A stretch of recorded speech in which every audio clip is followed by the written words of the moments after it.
దేవదేవునికి మహిమ ఘనత ప్రభావములు కలుగునుగాక. బైబిల్ అధ్యయనము. మార్కు సువార్త 5వ అధ్యాయము 1 వచనం నుండి 19 వచనముల వరకు. యేసుప్రభు వారు గెరాసేనుల దేశమునకు వచ్చిరి. గెరాసేనుల దేశము పెక్కు అన్య జనాంగముల నివాసమై ఉన్నది. ఎందుకనగా ఈ ప్రదేశంలో పందులు మేపువారు కలరు. యూదులకు హేయమైన జంతువు కాబట్టి వారు యూదులు కారని తెలియచున్నది. గెరాసేనుల దేశము అని మార్కు, లూకా తమ సువార్తల్లో ప్రస్తావించారు. మత్తయి మాత్రము గదరనీయుల దేశమని ప్రస్తావించారు. యేసు దోణి దిగగానే అపవిత్రాత్మ పట్టినవాడు ప్రభువునకు ఎదురుపడ్డాడు. వీని నివాసము సమాధుల్లో. సంకెళ్లతో పదే అతన్ని బంధించినా ఎవడునూ వాణ్ణి బంధింపలేకపోయేది, సాధుపరచలేకపోయేది. సాధుపరచుట అంటే యాకోబు 3:7 చూడవచ్చు. సాధుపరచుట అంటే మచ్చిక చేసుకుంటా. కానీ ఎవరునూ దెయ్యం పట్టిన వాడిని సాధుపరచలేకపోయేది. వాడు ఎల్లప్పుడూ కేకలు వేయచు తనను తాను గాయపరుచుకొనుచుండెను. యేసు దోణి దిగ్గానే దెయ్యం పట్టినవాడు పరిగెత్తుకొని వచ్చి ప్రభువుకు నమస్కారం చేసి, సర్వోన్నతుడైన దేవుని కుమారుడా అని సంబోధించి, బాధపరచకుమని దేవుని పేరిట ఆనబెట్టాడు. యేసు ఎవరో ఆ అపవిత్రాత్మలకు తెలుసు.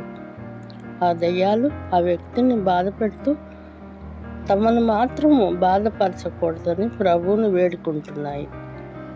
పట్టి పీడిస్తున్న దెయ్యం పేరు తెలుసుకున్నచో దాన్ని వెళ్ళగొట్టట సులభము. అందుకని పేరు అడుగుతారు. యేసుక్రీస్తు కూడా వాడుక చొప్పున అపవిత్రాత్మను ఈ మనిషిని విడిచిపోమని ఆజ్ఞాపించాడు. తరువాత దాని పేరును ప్రభు అడుగుతున్నారు. దెయ్యం పట్టిన వ్యక్తి అనేక దెయ్యములు పట్టి పీడింపబడుతున్నాడు. నా పేరు సేన దెయ్యాల యొక్క బలాన్ని సూచిస్తుంది.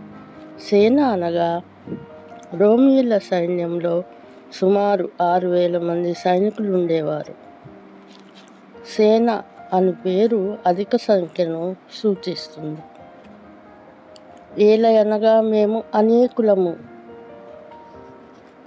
ఆ దేశంలో నుండి తోలివేయవద్దని చెప్పుటలో బహుశా ఆ ప్రాంతమంతా దెయ్యాలమయమై ఉండవచ్చు. పందులు యూదులకు అపవిత్రమైనది. వాటిని మేపుటకు యూదులకు నిషిద్ధము. పందులు పెద్ద మంద అను మాట ఈ ప్రాంతము అన్యజనులుండే ప్రాంతమని గుర్తు చేస్తుంది. అపవిత్రమైన జంతువులోకి తమను పంపించమని ప్రభువుని బతిమాలుకుంటున్నాయి. పందుల మందలో ప్రవేశించుటకు అనుమతి కోరిన, కానీ పందుల మరణముతో మరి ఒక నివాస స్థలము వాటికి అవసరమాయను. ఆ వ్యక్తికి జరిగిన స్వస్థతను నిదర్శనముగా వాడు బట్టలు ధరించుకొని స్వస్థచిత్తుడై కూర్చుండెను. దెయ్యం చేత పీడింపబడిన వాని కంటే ప్రజలే ఎక్కువగా భయపడ్డారు. అపవిత్రాత్మలు యేసును బతిమాలుకున్నాయి. ఆ ప్రాంత నివాసులు యేసును బ్రతిమాలుకుంటున్నారు తమ ప్రాంతము విడిచిపోమని. ఇప్పుడు స్వస్థపడిన వ్యక్తి తనను యేసుతో ఉండనిమ్మని బ్రతిమాలుకున్నాడు. నీ ఇంటి వారికి ప్రభువు నీకు చేసిన కార్యములన్నిటినీ తెలియజేయమని యేసు ఆ వ్యక్తికి చెప్పాడు. వాడు వెళ్ళి దెకపొలిలో ప్రకటింప ఆరంభించను. దెకపొలి 10 పట్టణములు కలిసి ఉన్న ప్రదేశము అని అర్థము. ఈ పట్టణములు యోర్దానుకు తూర్పు దిక్కున ఉన్నవి.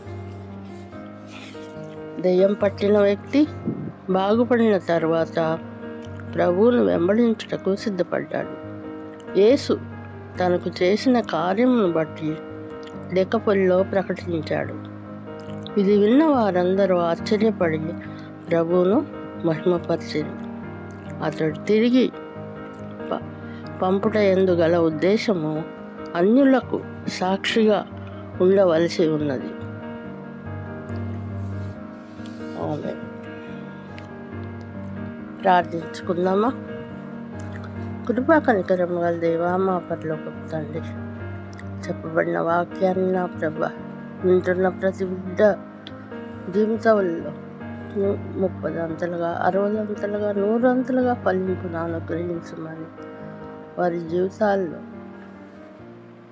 మీ కృపతో మీ మేళ్లతో నింపమని, ప్రతి విషయంలోనూ నా ప్రభ నాయన మేము నిన్ను నమ్ముకొని ముందుకు వెళ్ళలాగున కృప దయచేయమని యేసు నామములో ప్రార్థించి కనపరిచి వేడుకొంచున్నాం పరమ తండ్రి.